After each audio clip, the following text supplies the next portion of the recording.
Welcome to another installment of 5-Minute Licks. I hope you're all excellent and I hope you're ready to play some pentatonics, but we're not going to do the minor pentatonic scale today. We're going to do some alternative, or as some people like to call them, exotic pentatonics. I think alternative is a more appropriate name, but whatever, fight me in the comments. These sound awesome no matter what you call them, but we do need to think about the good old minor pentatonic scale for a second. If we're in the key of E around fret 12, of course, we have this box pattern. One way to think about the minor pentatonic scale is as its own thing. And then if you want to learn modes, you think of, say, an Aeolian mode or a Dorian mode or a Phrygian mode as that kind of core scale with different notes added on. Of course, if we go the other way, we can go, hey, these 7-note minor scales share 5 notes in common. And that happens to be the minor pentatonic scale. So we take, say, a natural minor scale or a Phrygian or a Dorian, and we throw out note 2 and we throw out note 6. We're left with a minor pentatonic. So we can go two ways with this. What if instead of throwing out note 2 and note 6, we throw out some different notes, but still kind of keep the core minor arpeggio in there? For example, we could throw out note 4 and note 7 and we're left with this.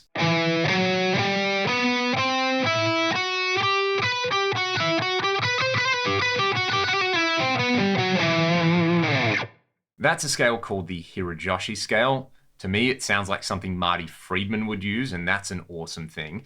However, that particular octave shape doesn't feel anything like the pentatonic cliches I already know, and I want to recycle all those cliches as much as possible. So we were talking about throwing out note 2 and note 6. What if instead of taking a minor mode, what if we took a major mode, like say the Lydian mode? If I take C Lydian, that contains the same set of notes as E natural minor. So what if I just throw out the 2nd and the 6th interval? I would be left with this. I'd have fret 8 and 12, which is the root note and the 3rd of C Lydian.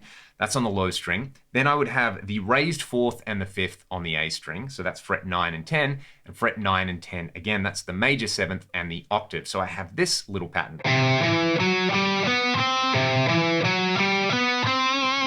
I could continue that and play fret 9, 11 on the G, and then 8, 12 on the top 2 strings.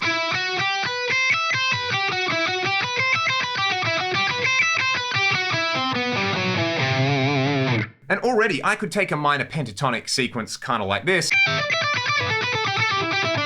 and I could just throw it straight into this pattern.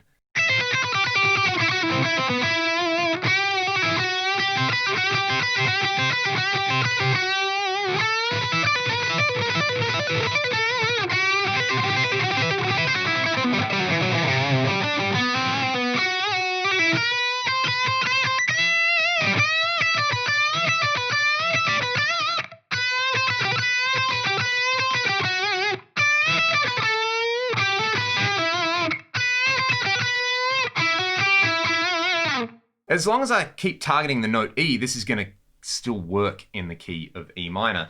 Really, really fun. We could do this, say, with the Locrian mode. That's actually going to end up equivalent to the Kumoi scale. And if we do it with something like, I don't know, the Mixolydian mode, you end up with the dominant pentatonic. And I've done a separate video in this series on the dominant pentatonic scale. So you can see there what I was doing. I was just taking some pentatonic things I already know how to do, and I was simply just applying them to this scale pattern. That's really nice because if I take this kind of 3-in-2 pattern that a lot of people, myself included, I first learnt this when I learnt like the Hirajoshi and the Kumoi mode, they lend themselves to a very particular type of phrasing, which is not necessarily bad or worse, but I would encourage you to recycle as much of the stuff you can already do, like these pentatonic licks that we all spend so much time working on. You can throw them into this scale shape and you just have awesome new stuff with almost no effort. A good example of this is the solo in the Ragdoll song Break You. I'm mostly playing around the kind of classic, E natural minor thing, but right at the end there is a lick which uses this particular shape. I think it's in drop C sharp though, so the positioning is going to be a little bit different. Nevertheless, I'm going to play the solo for you to round this out. Take these ideas, run with them, do your thing. I hope you find it useful. If you've got any kind of suggestions for licks or concepts you would like to see explored in the future, please let me know in the video description. If you want to support the channel, you can sign up to become a patron or buy some of my music. They're all linked in the video description. Till next time, stay safe and be excellent to one another. Thanks for watching.